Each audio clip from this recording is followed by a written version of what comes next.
जिस तरह तानाशाह सरकार पहले था, उसी तरह तालिबान जैसे कि कब्जा कर लिया, वही तालिबानी की तरह ये सरकार कर रही है, ताकि आपको डर से आज वोट गिरा दें। जो बाबा साहेब अम्बेडकर ने जो संविधान बनाया था, जो स्वतंत्र रूप से लोग अपने आज़ादी के देश में आज़ाद होकर के मतदान करें, लेकिन आज क्या है। आज नमस्कार, मैं आर.डी. भारती और आप देख रहे हैं बिहारी सुल्तान।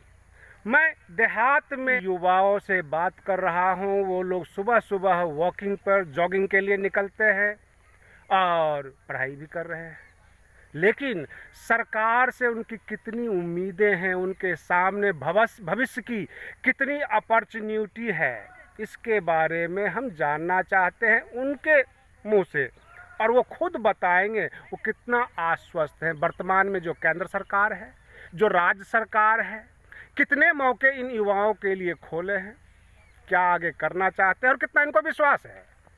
तो अभी हम आपको दिखाते हैं, एक एक सवाल करूंगा, सवाल भी करवा होगा और जवाब भी वैसा ही मिलेगा।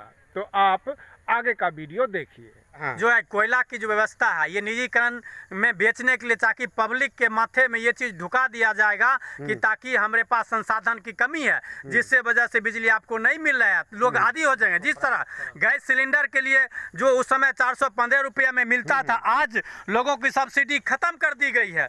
इसलिए खत्म कर दिए, लोग आदी हो गए 1000 में गैस बनाने के लिए। जब उनको पैसा देने का लत लग गया, जिस तरह जियो आया था मोबाइल की दुनिया में, कहा फ्री में बांटेंगे, फ्री में सिम देंगे, फ्री में बात कराएंगे। जब लोगों को आदी हो गया, मोबाइल बंद हो गया, अब 10,000 की मोबाइल हर आदमी को मजबूरी हो गया खरीदना। उसी तरह रिचार्ज बढ़ गया, इनकमिंग बंद हो गया। जब तक आप पैसा नहीं डलाएंगे, ये राजनीति, ये सरकार की एक बहुत बड़ी साजिश है, जो सरकार निजीकरण के हाथ में बेचने जाती है। यही सरकार, यही व्यवस्था है, जो निजीकरण लोग अगर खरीद लेते हैं तो उनको लाभ हो जाता है और सरकार को हानि होती है। रेलवे जो इतना मुनाफा में था, वो सरकार के हाथ में जाने के बाद घाटा में कैसे आ जाती है, जबकि आपका व्यवस्था, आपका सारा कर्मचारी, आपका सारा सिस्टम है, जो आप सिस्टम में फेल कैसे कर रहे हैं? क्योंकि सब तो निजी कानून आपके हाथ में, व्यवस्था आपके पास में, न्यायपालिका आपके साथ में। तो इस तरह आपका हर मुहिम पर सरकार फेल होती जा रही है और बेरोजगारों की फौज भरती जा रही है। आज जो कोरोना काल में इतने लोगों ने पढ़ाई से वंचित हो गया, जो लोग परीक्षा देने से वंचित हो गया, किन्हीं का एक्सपायर हो गया, वो बेरोजगार होकर के आगे दिन क्या करेंगे? युवा का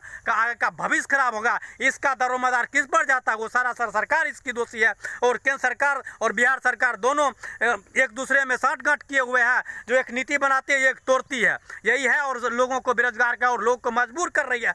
जिस तरह तानाशाह सरकार पहले था, उसी तरह तालिबान जैसे कि कब्जा कर लिया, वही तालिबानी की तरह ये सरकार कर रही है, ताकि आपको डर से आज वोट गिरा दें। जो बाबा साहेब अम्बेडकर ने जो संविधान बनाया था, जो स्वतंत्र रूप से लोग अपने आज़ादी के देश में आज़ाद होकर के मतदान करें, लेकिन आज क्या है, आज लोग डर से वोट कर रहे हैं। हम वोट अगर नहीं करेंगे तो हमारे साथ गलत हो जाएगा, हमारे साथ मर्डर होगा। जिस तरह आज किसान अपनी हक की लड़ाई लड़ रहे हैं, उनको ना खाद मिल रहा समय पर, ना बीज बन रहा, ना ही फसल का मुआवजा मिल रहा, ना पैदावार का मुआवजा मिल रहा है। एक तरफ आप कानून बना रहे हैं, दूसरी तरफ आपके मंत्री, आपके सरकार का ओहदे पर रहने वाले पदाधिकारी, किसानों को कुचल दिया जाता है। हाँ, बिल्कुल। किसानों को कुचल दिया जाता है, लेकिन डर से हम अपनी आवाज को नहीं उठा रहे हैं। आज हम आंदोलन करते हैं तो हमको जेल में ठूस दिया जाता है। हम अपनी हक को, संवैधानिक अधिकार है, हम पब्लिकों को, युवाओं पर लाठीचार्ज का, दरोगा का बाल ही देखिए कर करके कम्पीट करके लड़का बैठा हुआ है। जब आपके लिए अधिकार की लड़ाई लड़ने के लिए आपको आवाज उठाता है,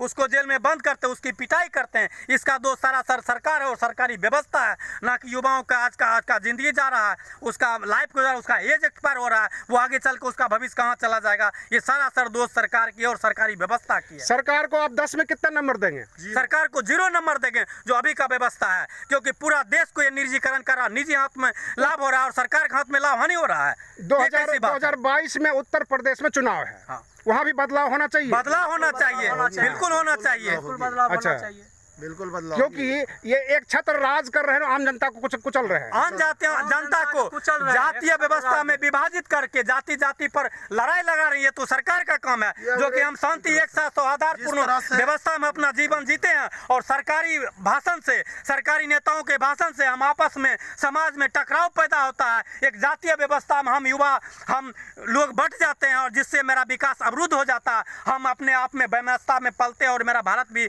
नीचे हो रहा है, ग्रोथ स्तर गिर रहा है, ये सरकारी व्यवस्था की दोष है, ये राजनीतिक व्यवस्था की दोष है। युवाओं को आगे बढ़ने के लिए नहीं दे रहे हैं। अगर कुछ बोलते हैं सरकार के खिलाफ तो उन्हें जेल में डाल दिया जाता है। धन्यवाद।